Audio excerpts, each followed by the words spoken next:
So here's part 2 where I compare 3 Knightfall Catwoman figures. The first one is the old school one. It came with a pretty cool base. I mislaid the base somewhere. Also came with a whip. I believe, I'm not absolutely sure, but I think she came with a whip. At least what I see on eBay. I like the whip because although it's short, the handle is proportional.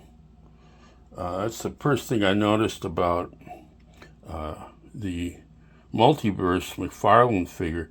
The handle is gigantic. It's way out of proportion. She'd have trouble holding on to that, considering, the whip exceeds the speed of sound when you crack it. But anyway, the other thing is the old school Knightfall Catwoman is actually taller than both of these.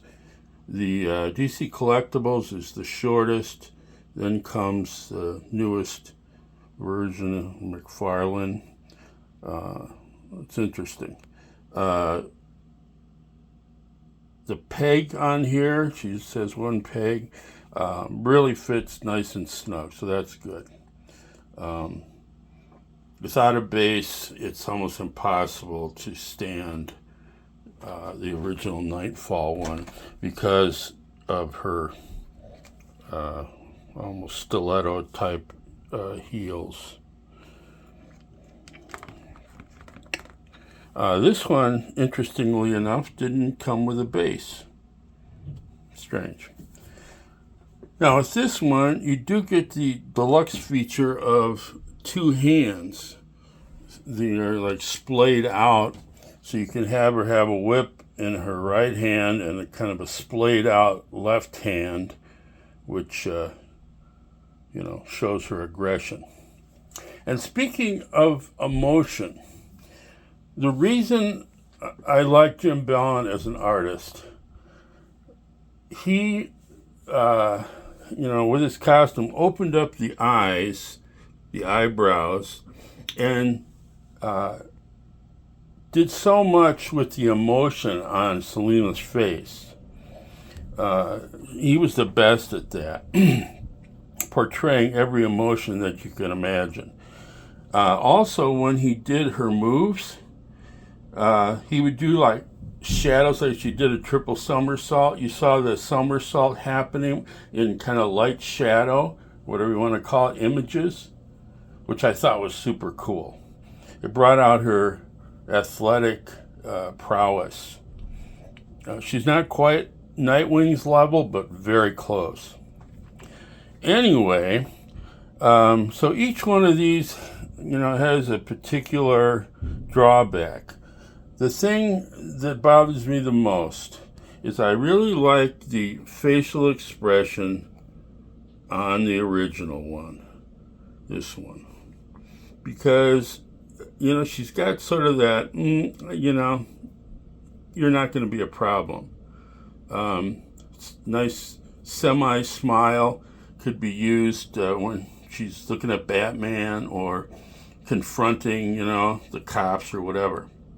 Then you move over to this one. Kind of a blank neutral stare. It doesn't do much for me. Then the latest one, although I think the face is done better, this is another one of those neutral faces. I prefer, comparing this to this, I like the McFarlane one better. But I still like the original the best. So I'm not going to show you all the articulation or inarticulation and the break points, ankles. There are other guys much more adept at doing something like that. I'm just going to point out that I just pointed out that the differences, and I didn't show you how long her whip is.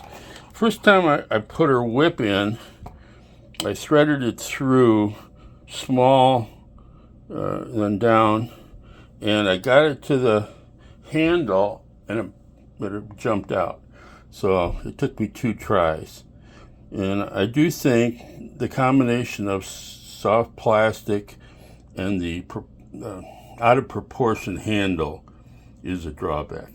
But that's not insurmountable. You can certainly either make her a whip or steal a whip from one of the other figures. So, I showed you this one in part 1. This is the one I made a super long whip with, and this is actually metal. You can see some of the paint flaking off. This is very old.